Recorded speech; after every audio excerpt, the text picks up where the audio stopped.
I'm Dr. John Middleton, and this is Family Life in the North Country. Today I've decided to talk about mechanical influences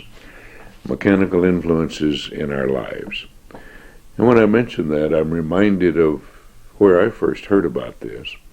This was Dr. Don Morris, a psychiatrist in Dallas. It was one of his favorite lectures. And he was using it at the time, long before it was considered to be important, to try to share with those of us listening that so often we are concerned about elements, things in our society, in our lives, that we really don't control, that we have no control over whatsoever.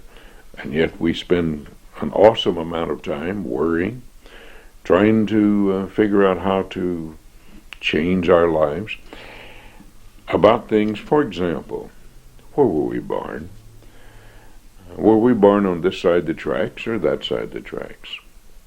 Were we born in an upper class family, a middle or lower class family?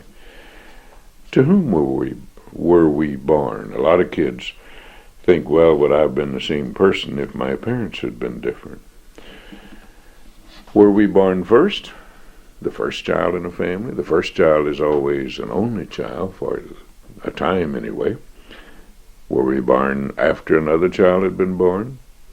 Somewhere down the line? A middle child or even the youngest child? Think about it. Did you have a brother or sister? Even having a brother or sister is a mechanical influence. Mechanical influence evidence, research shows that boys who grow up with older sisters have certain personality characteristics. Girls who grow up with older brothers. I'm not saying these are negative, not at all. But things are sometimes different. But they are things that we don't control. We have no real influence. How much time have we spent in front of the mirror, looking at our eyes, our nose, our mouth, our hair, the color of our skin, trying to think about what we might be, what we might do if things had been different? Are we wide, short, tall, slender? A lot of these things are also basically mechanical in the sense that we don't influence them. It may be genetic. It may be something that we're doing in addition to our genes. How about having a large family or a small family? Uncles, aunts, grandparents, people who live close by or far away. Any one of these things can be a significant influence on how we behave. A lot of times, people worry about it. Quite a few years ago, I had fun doing a study. I was trying to find out what people cry in their beer about. You've heard that expression, crying in your beer. And I found that most of the people who seemed to be crying in their beer, and I was going around with a little black book, so to speak, and listening to people or trying to listen in on conversations, literally, people who were sitting in bars, that sort of thing. And I found most of the time, at the time I did the research, people were sad about things that they really didn't have any influence over. How they were born, what particular characteristics they had. Sort of reminds me of the story about heaven and hell.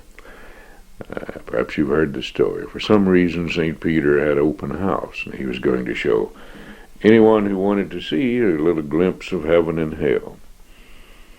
In hell, he showed them that there were people, very bountiful food, exotic foods, drink, everything that anybody could possibly want for. But the people had arms without elbows. And on their arms, the end of the arms, they had a big spoon. And the spoon, because they had no elbows, they couldn't reach their mouth.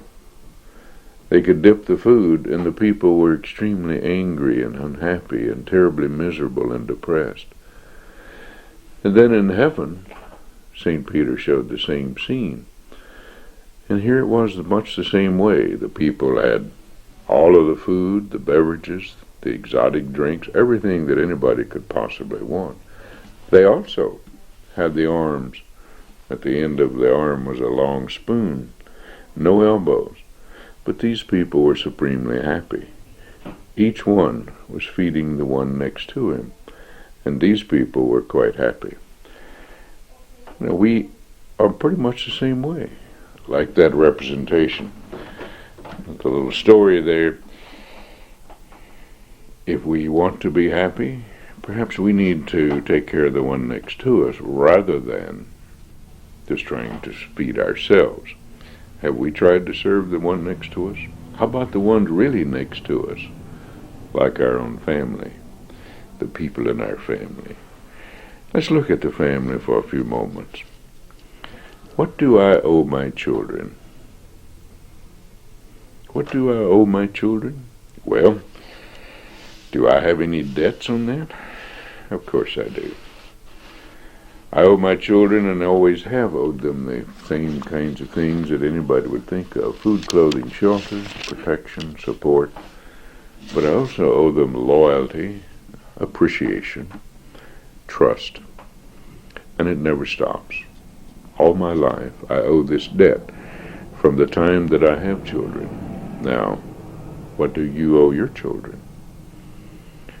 The same? Take the question the other way. What do my children owe me? What do your children owe you? And some people will immediately say, nothing. My children don't owe me anything, and I don't want anything from my children. Well, it's sad, because children have debts too. These debts come around and come about immediately upon birth, that there is a bonding, and in effect it's a bonded debt. We owe our children love, trust, sincerity, loyalty, appreciation. But the children also owe the parents the same things: loyalty, trust, appreciation. And that never stops. The bonds are there. And when we think about relating and sharing and caring and accepting feelings and recognizing that the feelings of others in the family are that person's feelings, are those people's, not ours, we can't, as much as we might want to sometimes, feel for another person. That person has his own feelings or her own feelings. Even small children. So often I've heard parents criticize or condemn a child for saying something about his feelings, and the parents say, well, you can't feel that way, or you shouldn't feel that way. Well, the child is feeling what it feels. And when we look at these children, when we look at our debts, have we paid our debts? The interesting thing about debts in a family, even though they may be long overdue, it's never too late. We should make a point of sharing, of communicating, really telling the members of the family what we would like to tell them, what we want from them, what we want them to know about us, our own feelings, to share our feelings. Most parents go to a lot of trouble trying to take care of the children and model the children. Let's go through some of the things that most parents want. They want the children to respect authority. They want the children to be honest and truthful. They want the children to be polite, to use proper language, to attend religious services. Most parents want that. They want the children to be dependable. They want them to be self-controlled, to be able to be adjusted in most any kind of work situation. And they want their children to work productively, energetically, to be prompt, and to be able to enjoy life to the fullest. Now think about those things. Anything there that most parents don't want their children to have, to do, to be? Let's go back over the list. How do we get children to have these characteristics, to be the kind of person that we think will be best for them as they mature? How about respecting authority ourselves? Do we model that? Do we show our children how to respect authority? Do we indeed respect authority? Are we honest and truthful? So often we find that people are telling white lies, they call them little white lies, that they want the children to be honest, at the same time they may be themselves fabricating, telling untruths, falsehoods, and then really trying to justify their own dishonesty, if you will. How about being polite in proper language? It's really quite spectacular to hear young people today in schools, the language they use compared to what the language was when I was a youngster. The differences are really quite striking. And I have yet to see that there's an advantage to the language that is used today. Now, there'd be people who say, well, it's just language and people have a right to express themselves any way they wish. But what we find in most of the language is a disrespect. It's a demeaning language. It demeans and takes down other people. Do we, as parents, attend religious services that we want our children to do? Have we modeled that? Are we afraid to model that? Are we afraid to really show the children what we want the children to be? See, I think we have an obligation to rear children. That's part of our duty as parents. We have an obligation to socialize children so that the children know how to take their places as adults in society. That's a consistent, prevailing requirement, duty, obligation of all parents, whatever society that may be. That in no way says that all parents rear their children the same, or even that they should. But the parent who doesn't show the child how to take its place in society is asking for a lot of problems. Are we dependable? Can the children count on us? Or do we yo-yo? Then we go back and forth, blow hot and cold. We tell the children, yes, I will do this, and then we don't do it. Children learn dependability by what the parents model. Are we self-controlled? Can we control our own anguish, our own frustration? Do we have a low frustration tolerance or a high one? It's something that we can change if we find ourselves not really controlling our behavior, then we can change it. Do we work productively and energetically? Do we show the children that if we try to do something, anything that we do is worth doing well? Is that what we want the children to be? Are we prompt? Or do we have, as some families have, a habit of being perpetually late? Are we prompt? Do we say what we will do and do what we say when we say we're going to do it? And how about enjoying life to the fullest? Do we try to enjoy life, or do we go around thinking that, well, because of all the mechanical influences, I was born here or there, or to this parent or that one, or the wrong side of the tracks, or something else, because I had eye color this way? Tell you a quick little story. In Texas a few years ago, I had a client one night who was crying literally because her eyes were so clear, so colorless, as she said. She was afraid that people could see right through her, could see her thoughts. It sounds strange, sounds like something fictitious, but the very next night, I had another client, a woman whose eyes were so dark, she was crying, and she said people couldn't even tell if she had pupils. Her eyes were so dark. I did one of those strange things that most counselors don't do. I suggested these people meet and discuss their eyes.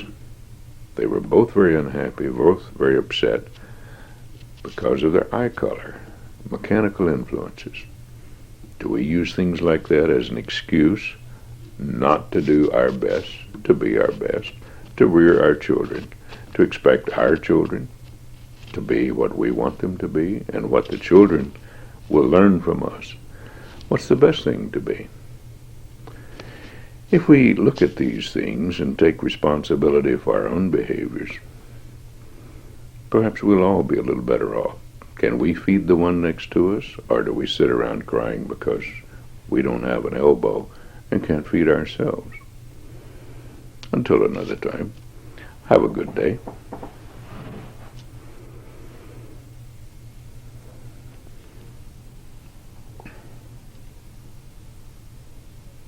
Hello, I'm Dr. John Middleton. This is Family Life in the North Country, and today the topic is pornography. Now, pornography is defined rather simply, in spite of some of the court cases.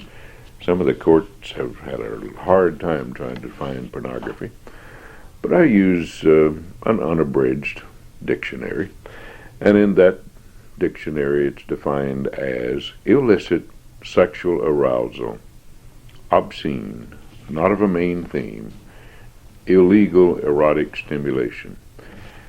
Now, that to me sounds easy enough, and it's that definition I'm going to use to talk with you about pornography for the next few minutes.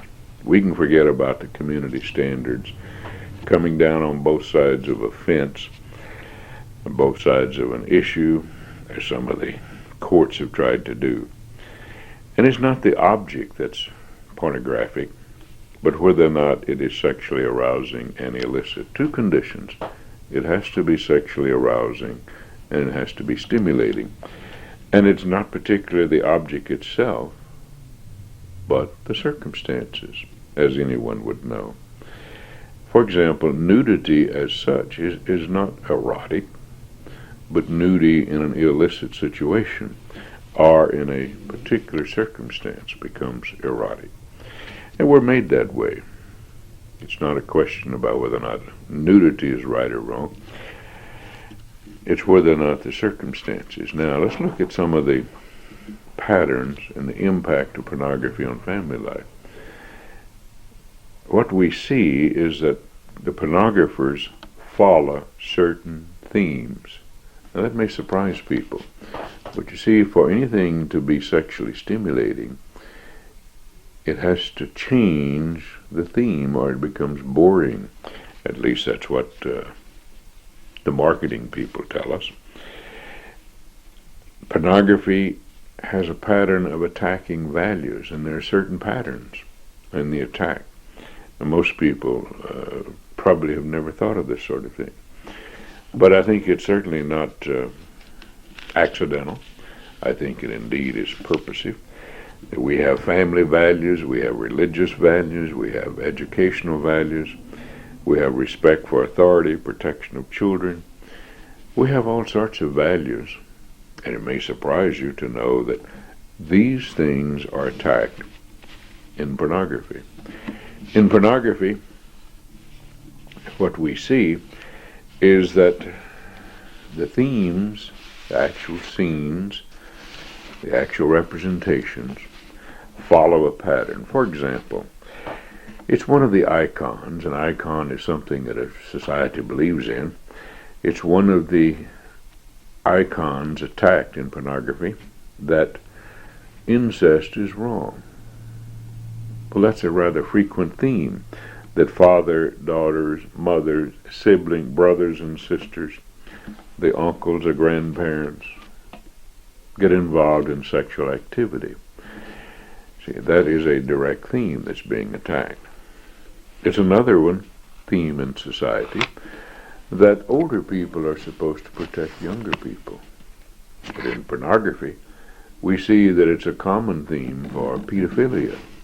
Older people attacking, exploiting young people, of course, for their own sexual exploitation. We see themes, for example, that authority and those in authority are supposed to protect the weaker. And yet we see in pornography the weaker being attacked, chained, enslaved, subordinated to someone who is in higher authority. And they are depicted in the themes, the pictures, the portrayals in an obvious way that they would show that they were in authority. Going along with the authority figures, we see in the themes of pornography depicting rape, sexual capture, exploitation, such as teachers, mayors, police, public figures, that they would be dressed in a certain way to show that they had this.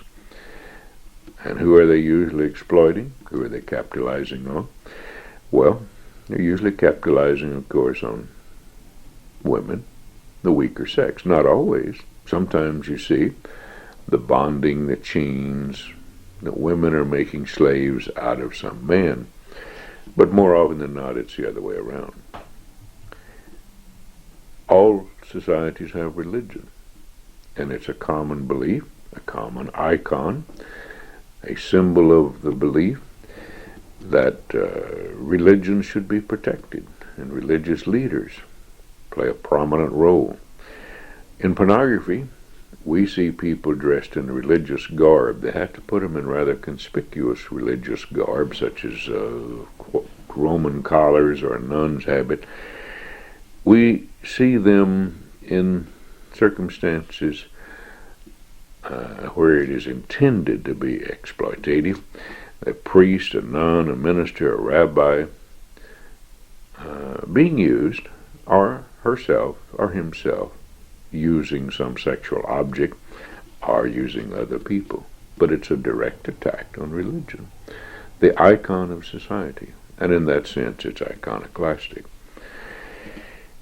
We also have a value in society, and all societies have this value, that marriages should protect and control behavior. That all societies have a rite of passage showing who's married, who isn't. And in pornography, many of the themes show what's called wife swapping or spouse swapping, key clubs, group sex, all sorts of things, of course, adulterous relationships. And we have non-marital sex, extramarital, premarital, postmarital, sexual affairs, but all of them making mockery of the bonds of marriage, as if marriage is not important. But for the pornographer, what's more important is sex in an illicit fashion. To fit the definition of pornography, it has to be something sexually stimulating and something which is illicit. We see that sex should be confined to monogamous relationships. It's a value in society. And in these monogamous heterosexual relationships, common theme of pornography, of course, is to get into the so-called lesbian and gay, the homosexual relationships. Not just for individuals, but for groups. And they go by all sorts of special titles and special words to convey to the followers of pornography what the themes are about. We have a value in society that sex should be confined to the unitive and the procreative functions of marriage. It should do something for the people who are married, as well as produce children. And yet we see in pornography, we see sex being portrayed using different orifices, different body openings, anal sex, oral sex, anything that's not the usual method, and using all sorts of machinery or devices, stimulating pornography. Of course, it's merchandise to be sold.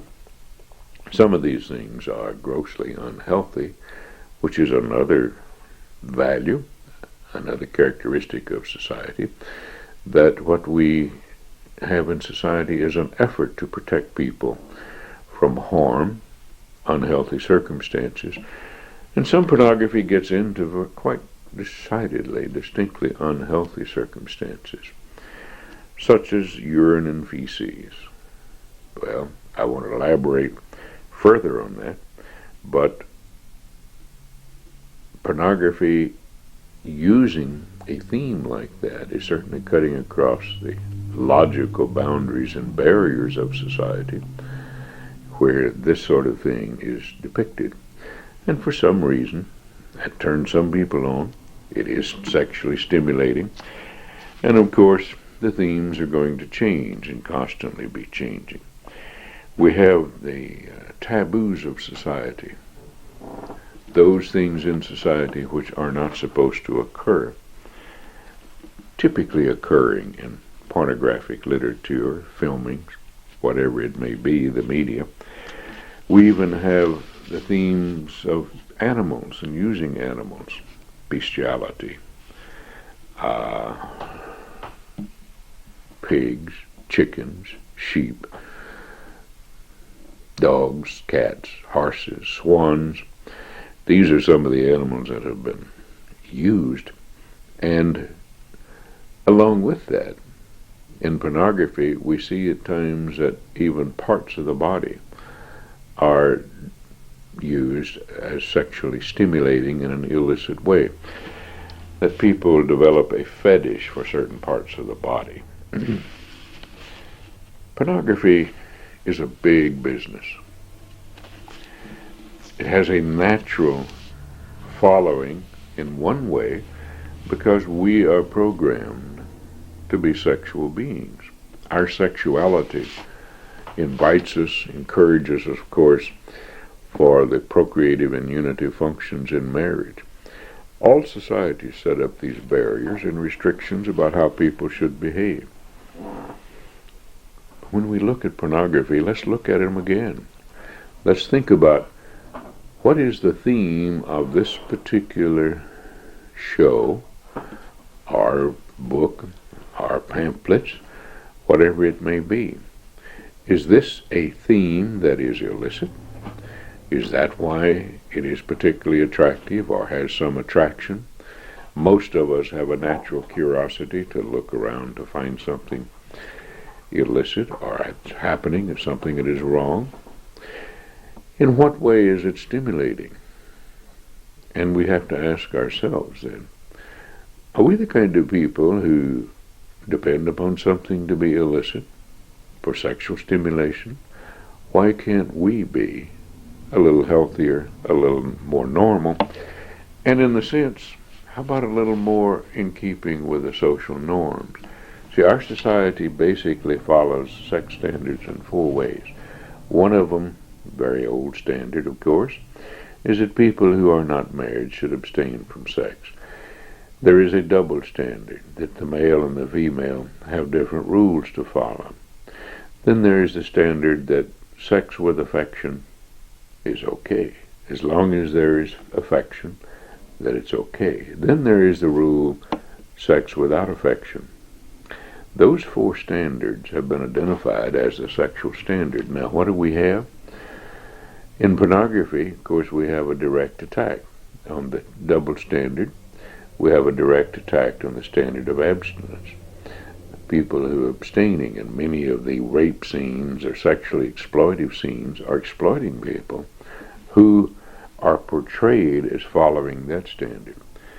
But perhaps even more seriously, when a society adopts a standard, sex without affection, affection means feeling. And when a society adopts a sexual standard, that a sexual, mechanical explosiveness of a sexual response is based simply on that, and that alone, without feeling, then it doesn't really have any barriers. Sex without affection means without regard to gender, age, the person, the office, even the species. All of these are very prominent themes in pornography. When we look at them, recognize what they are. That these themes are also direct attacks on the society itself.